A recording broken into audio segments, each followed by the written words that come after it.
Cuba tuan-tuan perempuan bagi tahu berapakah harga semasa satu ekor kambing sekarang. Saya rasa kalau orang nak buat akikah dalam 1,500, 1,600, 1,700.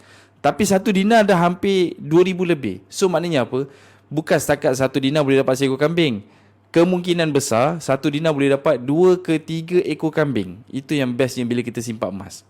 Kalau kata 5 dinar, kita bukan dapat 5 ekor. Kita silap boleh dapat 10 ekor kambing bila kita simpan emas dalam bentuk perak, dalam bentuk emas. Jadi tuan-tuan perempuan, nak bagi tu yang menariknya mata wang Islam, emas dan juga perak ni, bila kita simpan, dia dapat mengekalkan kekayaan dia. Kekayaan kita bertambah. Dan yang kedua, dia dapat melawan inflasi. Selalu kita dengar barang barang mahal dan sebagainya, kan?